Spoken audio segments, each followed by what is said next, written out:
Hello and welcome to SoCal Prep Report. With Eric Sondheimer of the Los Angeles Times, I'm Randy Rosenbaum.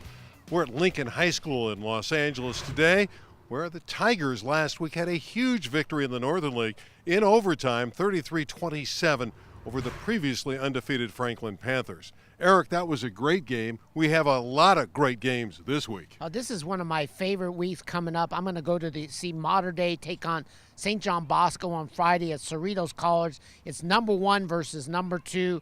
Just a fantastic matchup of great quarterbacks.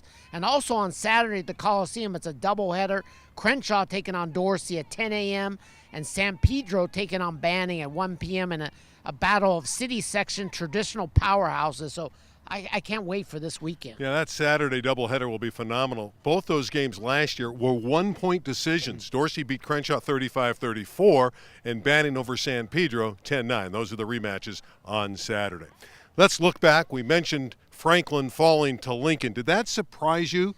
It did, because Franklin was 7-0, and I didn't really know about how good the Lincoln quarterback is. Michael Kova, a former defensive lineman, turned quarterback, and Lincoln opened a big lead. And give Franklin credit, they rallied to tie it up and send it overtime, but Lincoln was able to make the plays to win. There was a huge game last Thursday. Hawkins High School, and they still are undefeated.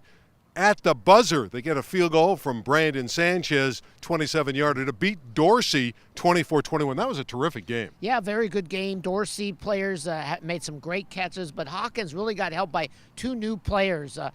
Joseph Brantz, a transfer from TAP, became eligible on October 3rd. He had a 93-yard kickoff return for a touchdown.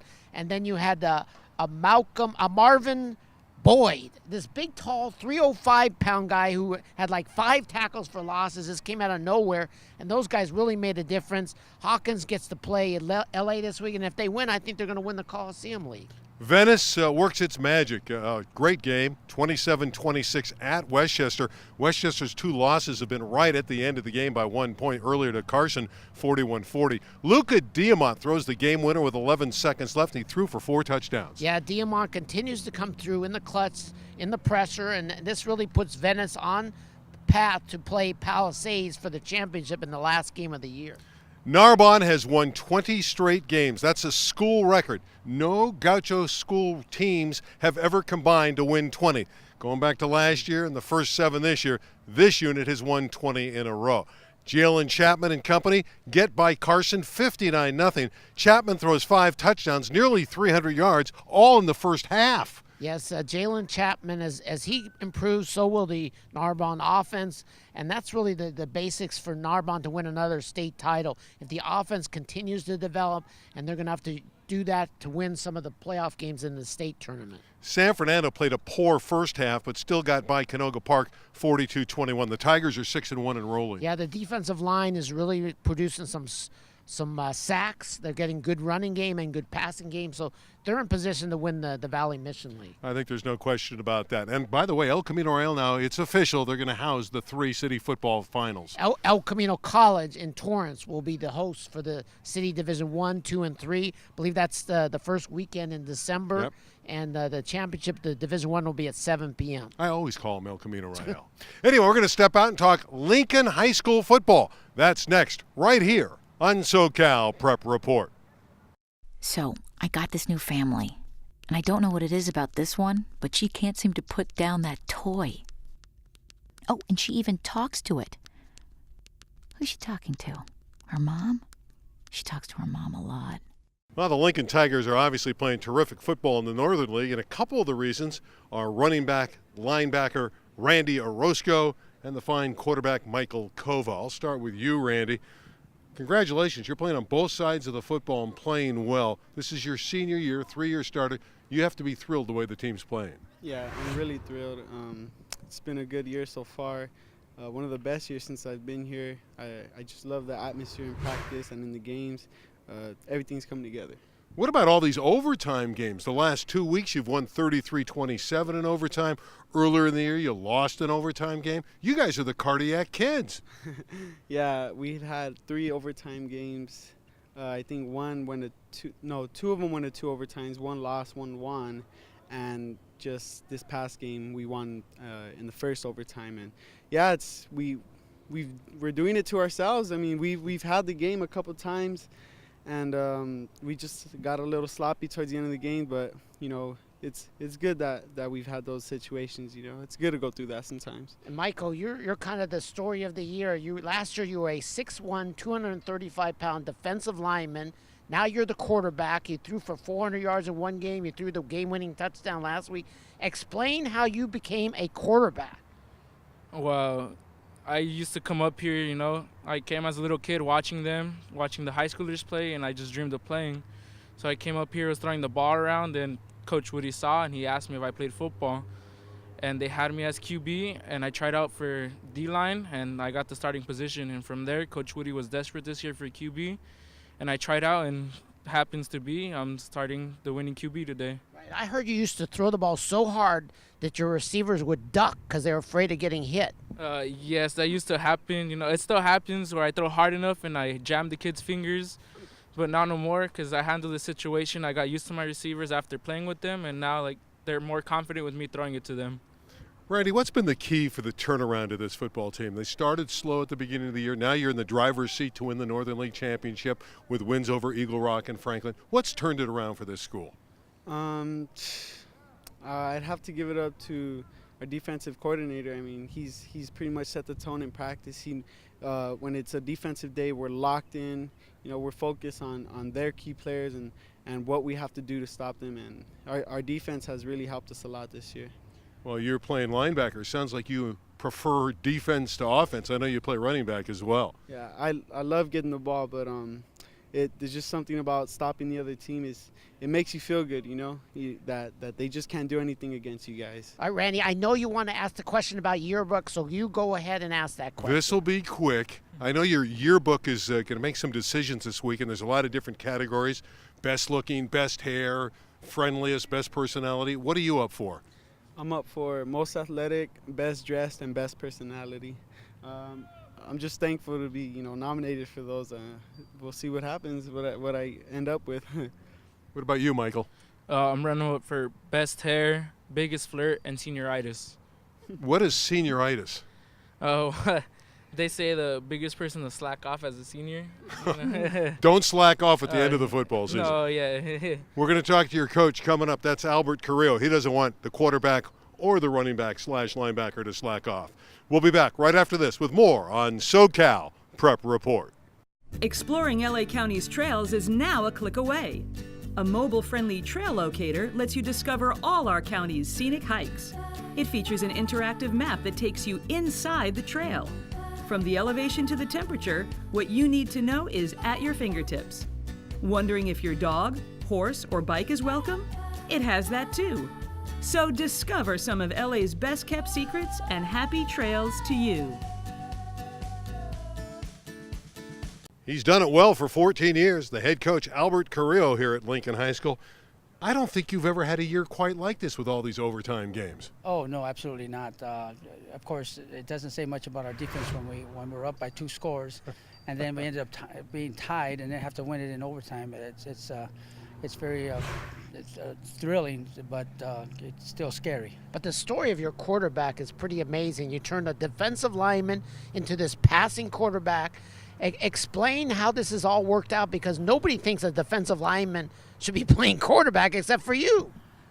You know, when early in the spring, I saw him throwing the ball, and I just said, this guy has such a strong arm. And my JV coach, my JV quarterback coming up was a little weak with the throw, and so I just said, I have to give this a shot. I don't see anybody else coming. We don't get transfers here at this school, and we pretty much have to make what we have from the student body that we have here. So it was an experiment, and it's worked out well. Albert, did you see this coming, the turnaround? And at the beginning of the year, did you think this was a team that would challenge for the Northern League Championship? I thought I had all the all the pieces in place, except for the fact that our offensive line was a lot of underclassmen and a little inexperienced, and the quarterback position was the question mark. But everything else there, wide receivers, the skills, the DBs, the running backs, everything else was there. Even the defensive scheme that we had set up for the season. So everything was there except for actually the quarterback, and that came out well. Right, and for you, this is very important because you love Lincoln. There were some issues last year that maybe the principal wasn't going to invite you back. So explain how much you've enjoyed being the coach here. Well, obviously 14 seasons at your alma mater is not a lot of coaches can get that in their lifetime. But you've done it as a walk-on. Yes, I've been a walk-on for 14 seasons. And of course, it's always the administration that makes that final decision at the end of the year whether a coach is coming back or not. And I was fortunate that the administration decided to give me one more year, and I appreciate that. I really appreciate what they've done for me. And so fortunately, I was able to be here and get that league championship. And of course, I haven't had a league championship. We've been at the door knocking for 6 years, and finally, hopefully, this is it. Right, and I just think it's so important to have stability in a program. So many schools and programs don't have stability, and that's why they don't win. You need stability. At least I think so, Randy. I agree with you. And real quickly on this segment before we close, this is a special community that you've embraced. I know you're from this community, you prepped here, but this is a special place, isn't it? No doubt. Lincoln Heights is one of the most beautiful. It's historical. When you go way back, and the people in this community, it's tight knit. I mean, you go somewhere else and you don't have that kind of family community atmosphere that we have here at Lincoln. If you ever come to any of our night games, you'll see it. You'll feel it. You'll feel it with the alumni. You'll feel it with the parents. You feel it with just the community. So yes, Lincoln Heights is special. We know that. And congratulations on the turnaround. Best of luck. You got your homecoming game this week against Sotomayor. That's correct. Thank you so much. All right, that's the head coach. They're doing well here at Lincoln. They are the favorite now to win the Northern League Championship. When we come back, we'll get a little bit more insight into the Southern section. Rich Estrella, the guru of the Southern section. He's next on SoCal Prep Report. A single ember that escapes from a wildfire can travel more than a mile. You can't control where the ember will land, only what happens when it does. Get Fire Adapted now at fireadapted.org. Hi, everybody. I'm Rich Estrella. Thank you for joining us. This is the Southern Section Report, and I'm being joined today by Anthony White, the head coach at Buena Park High School. His Coyotes have a very big assignment this week in taking on the current CIF champion, La Habra Highlanders. But before we do that, Coach, congratulations on the birth of your new baby girl. Thank you so much. Olivia Grace Lee White, baby girl, over 8 pounds, joins my son Anthony, and we're a full house now. Now, it's been a long time since somebody's beaten La Habra in league, and right now it seems like you guys have the best shot of anybody in a long time. The game's become a rivalry. Talk about this week's game. You know, it's a huge game. Everybody knows about it within our communities in Buena Park and La Habra. I think everyone, even in Fullerton, everyone surrounding is looking at this game. We feel confident. We've worked extremely hard. Staff has done an amazing job, and our student athletes here at Buena Park High School have just continued to work all year. And we take it one game at a time, but this is the game we knew when we saw the schedule back in January, even last year, we knew we would be ready for. Well, you know, the thing about this is nobody's beaten La Habra in quite some time in league. And even in conference, you know, the Highlanders have about 7 CIF championships over the last dozen years or so. So they're pretty dominant. And for somebody to actually come up and challenge, you know, people take note. And this week, with both of you guys being undefeated in league, La Habra also played a really tough non-league schedule. So they're a lot better than their current overall record would indicate. Yes, of course. You know, they upped their schedule and they play some really tough, challenging teams. Yep. But at the same time, they have the depth to do so. We felt like our preseason prepared us, and we'll do our best and see what we can do. Yeah, a lot of people always count La Habra out when they lose early, but what they have to understand is those guys are going up against Division I teams. They play the Trinity League. They'll play in the South Coast. They'll play anybody, and they do. And it makes you better when you play a pretty good schedule when you're a good team early on. Exactly. I think it's the responsibility of the head coach to manage the schedule, make sure teams understand what your team can handle. And also, when you play those teams, sometimes it gives you a blueprint. It gives other teams a blueprint of what to run against you and what to stop. So we're going to use that to our advantage, and we'll see Friday. What's the difference with your team this year, say, a couple of years ago? What is the big difference, major changes this year that have made you guys into an elite program? You know, the last few years, we kicked an onside kick to get the ball back to score one more time. We had the ball at the 5-yard line a couple years before that. We've been really close.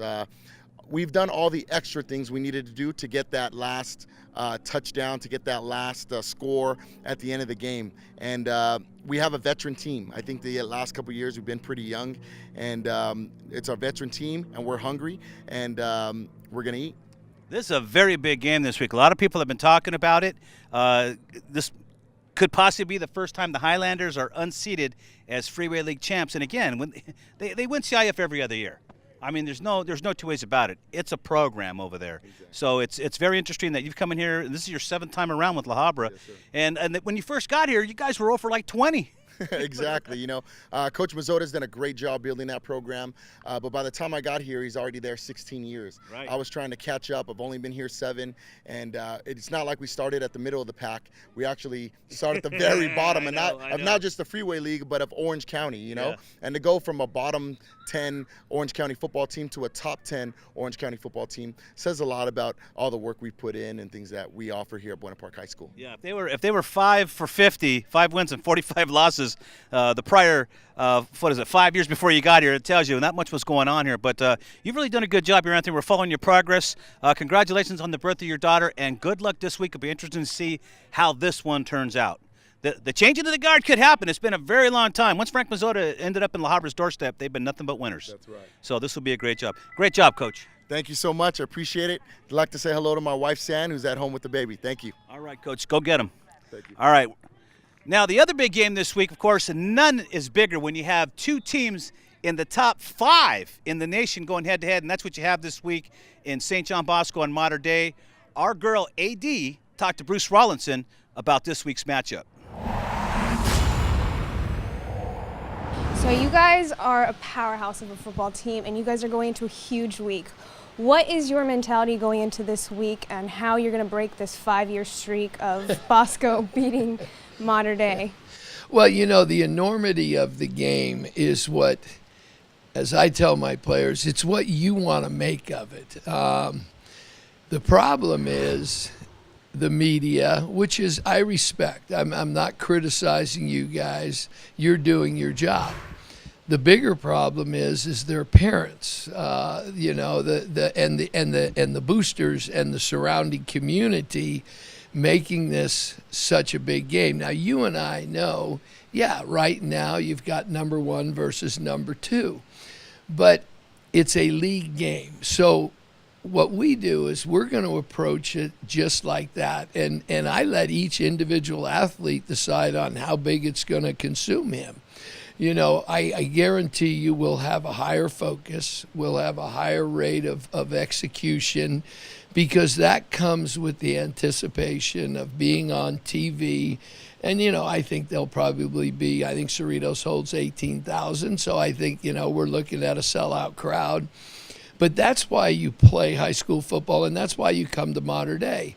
We don't make anything about the streak or their dominance. They deserve that. They've won championships, and they've had their way, but we've played them tough. And I think my kids, are anticipating a great football game. Then when you look at the game itself, the most important thing is don't beat yourself. We had 10 penalties last week, and 2 of them were questionable calls. 8 of them were bonehead, different jumping off sides, a delay of game, things that if you do that against the caliber team of St. John Bosco, you're in the process of hurting yourself more, and you're just feeding the monster. So we have to be pretty clean in that area. And then I've always believed in big games like this. The St. Browns and the JT Daniels and the Jackson McClearys, the great players are gonna do great things. Also, Bosco's great players are gonna do great things. But when it's all said and done, what happens is where are those unknown players that can make the change in this entire football game? Somebody that doesn't get as much press or as much notoriety. And you know, it could be a Bosco kid. Hopefully he's got 3 stripes on his helmets. And, you know, it's one of ours. So it's very exciting. But it's also, it's a league game. You know, we do get to play next week versus a semifinal game or a final game. You know, now the enormity is there because it's do or die. You know, I'm not downplaying the importance. You know, we know what we're walking into here. We're walking into a well-coached, very balanced football team, and they're going to have success, and we have to answer with success. And lastly, the day of, how are you guys going to have that mentality going into this Cerritos College? You know, the beauty is I don't have to worry about that. You know, I just got to get them. You know, I think we're dismissed at 2:10 that day, and I just got to make sure they don't put their head through the wall. You know, you were a student here. You know what it's like. It's going to be game-like atmosphere on campus, and you know, then we just keep it steady. We stay in our routine, and then let the momentum of the football game feed it. You know, I don't want them overhyped for this thing because, again, you know, I need them breathing. I need them, you know, relaxed. You know, yeah, I'm going to do a little magic in the locker room like I always do.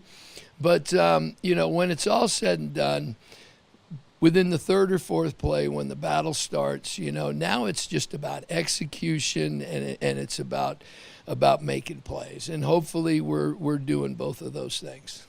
For SoCal Prep Report, I'm Alexandra DeLeon here at Mater Dei High School. Back to you, Rich. Thanks, Alexandra. Great report. Nice. Thank you for talking to Bruce for us.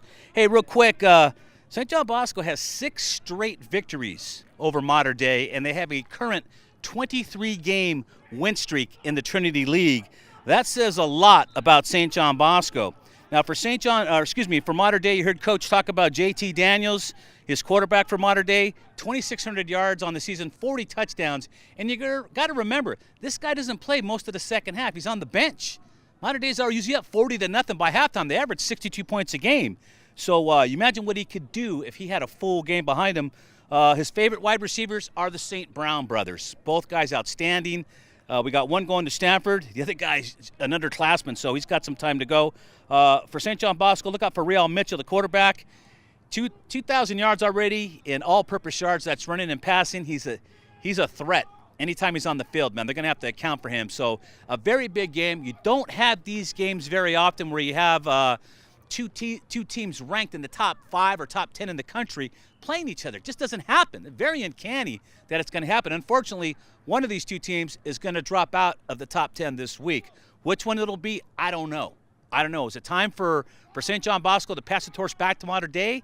These guys all pass it around in that Trinity League, but seems like Bosco and Mater Dei are the most stingy with it once they get to the top. All right, we'll have to see what happens in that. All right, let's take a look real quick now at the top 10. Of course, we see at the top Corona Centennial. Number 1, they have a 45-7 win over Santiago. They face Corona this week. Bosco and Mater Dei are 3-4. Of course, they meet up this week. Despite even who loses that game, I still think they're going to remain 3-4 in some shape or form. Rancho Cucamonga over Los Osos. They're number 4, followed by Calabasas, Mission Viejo. Hawkins checks in from the city section with a 24-20 win over Dorsey. They play Los Angeles this week. Remember, Los Angeles was a team that gave Narbonne fits. The only team to give Narbonne fits this year. They got away, Narbonne got away with a 13-7 victory. So take that into account when they play Hawkins. That'll be a closer one than people are thinking. Of course, it was Narbonne in the 8th spot, 59-0 over Carson. Pauley continue to score big in that Moore League, 76-6 over Jordan. Remember last week they were 70-0 over Compton. They play Lakewood this week. They're 3-4. And St. Francis finally garnered that 10th spot. With a 2013 win over Salesian. They play Harvard Westlake this week. I'd like to say congratulations to Lou Farrar over at Charter Oak, garnering his 300th victory this week. And speaking of Charter Oak, that's the game we're going to check out next week. That's the one we're going to highlight because Charter Oak and Los Altos match up both 7-0. And again, as I mentioned, Lou Farrar getting that 300th victory. Congratulations, Big Lou. All right, that's it for this edition of the Southern Section Report. On behalf of our girl AD, I'm Rich Estrella saying so long from your friends here at the Southern Section Report. A A single ember from a wildfire can travel over a mile. You can't control where it will land, only what happens before it does. Visit fireadapted.org to learn how to protect your community from wildfires. Week 8 is a phenomenal week in prep football in Southern California. We'll start with that Southern section, big one. Mater Dei and St John Bosco, the two top teams in the LA Times poll. Eric Sotheimer, your thought on this game? Well, Mater Dei hasn't beaten St. John Bosco since 2010. Bosco's got a winning streak in the Trinity League, but I think Mater Dei can pull this off. They have a very good defense. The offense has been just unstoppable with the passing game of JT Daniels. St. John Bosco has the best front seven around, but because Daniels gets rid of the ball so quickly, I think that's going to neutralize the front line, and it's really going to put pressure on the Bosco defensive backs to take on the St. Brown brothers, who are such good receivers. So the edge goes to Mater Dei. I'll go the other way. I like St. John Bosco. I like what they've been doing in recent years. I like that front seven defense. It's not recent years. It's now. Eric, recent years, St. John Bosco's been better than Mater Dei. Yes. I think they're going to win this football game as well. In recent years, you've done things that I don't even want to discuss. How about your habits? We won't get into your habits. Another game in the Southern section, which is very good, out in Ventura County, involving Newbury Park. You want to talk about that? They're playing Calabasas. First one to 63 wins. That's a high-scoring game. Yes. I like Calabasas. Who do you like? I'll agree with you, but I think Newbury could pull the upset. So that's great. That's great insight on your part. Let's go into the city section where we talked earlier about the doubleheader at the Coliseum. It's a gridiron classic is what they're calling it. It should be the 10 o'clock game Saturday, and I invite you to go out. There's plenty of good seats available at the Coliseum. 10 o'clock, Dorsey, Crenshaw, 1:30, San Pedro, Banning, both one-point games last year. Yeah, I give the edge to Dorsey. I think they played very well last week against Hawkins, and I'm going with Banning. They're unbeaten. They're well coached. The kids are hungry. San Pedro has won every game since the opening loss. It'll be a great matchup. I like San Pedro in the nightcap over Banning. I think the Pirates are coming on under Corey Miller. I like the way they're running the football with Kai Canachero and Sean Davenport. I'm going over Banning. I'm going with San Pedro. First game could go either way. Dorsey, Crenshaw, 35-34. But I like Dayon Henley, the quarterback at Crenshaw. I'm going opposite to Eric. You're going Crenshaw? I'm going Crenshaw, baby. I think the Cougars and Robert Garrett's team will get it done. All right, we got the big one. LA High at Hawkins. Yeah, this is a toughie. I think that LA can win this game. They gave a scare to Narbonne. I think Hawkins asking them to play two tough teams in a row is the first time they've done that this year, and I think LA will capitalize that. I disagree. Again, we haven't agreed on any of these games. I like Hawkins. I love Greg Johnson, the running back, over 180 yards against Dorsey. I think they have so many great athletes. I'm going with Hawkins to win that game. How about this one? Southeast playing against Southgate. Yeah, that's a great rivalry matchup. That's a big game in the Eastern League. I'm going with Southgate. They knocked off San Fernando, which is unbeaten, and Jamal Neal's going to end his senior year with a big game against his rivals. How about Eagle Rock and Franklin at Franklin? That's another tough game, but I think Franklin will bounce back and be able to beat Eagle Rock. Yeah, I like the Panthers. I agree with you. I do believe they'll bounce back, and they showed some guts and guile rallying against Lincoln High School and nearly pulling out the game against the Tigers, only to fall in overtime. How about Venice at Hamilton? Another good game. Well, this is a day game, and so that's a problem for Venice. It's going to be very hot at the end of this week, and they need to be prepared for that. So I still think they can win this game. They can pass the ball in Hamilton, but I'm a little concerned about the heat, how they're going to do in a day game. That's all the key football games I had listed down here, you know. Well, it's a great week. I'm going to Mater Dei Bosco. I'm also going to go this weekend to the Coliseum. You're going to be out there. Yeah. So are you going to eat? How many hot dogs will you eat at the Coliseum? Don't get into the hot dogs. Didn't your friend Stevie Thompson get a job? Baseball? You always be. Yes, Steve Thompson is a pitching coach now at Chatsworth. I'm glad you brought up I wanted to give you a little baseball there. Yes, we had some extra your time. Dodgers are doing well, you know. Well, but Thompson doesn't work with the Dodgers. Okay. Well, you're just trying to cause trouble, as you usually do there. So, but I can't wait till next week when we see who was correct on their predictions. I am very confident on my predictions. I wouldn't be as confident if I were you, Eric, because I will be correct on all the predictions. Well, I'm glad you said that, because next week we're going to show everybody. You know, we Can should our keep, producer we show we should have the a record? chart. Yeah, we need we to don't show do the that record. because mostly we agree on these I've games, had but enough not this talking to week. you. Can I go? I got to leave. Go. Okay, Bye, Eric. Thank For you. Eric Sotheimer, I'm Randy Roosevelt from gorgeous Lincoln High School. We'll see you next time right here on SoCal Prep Report.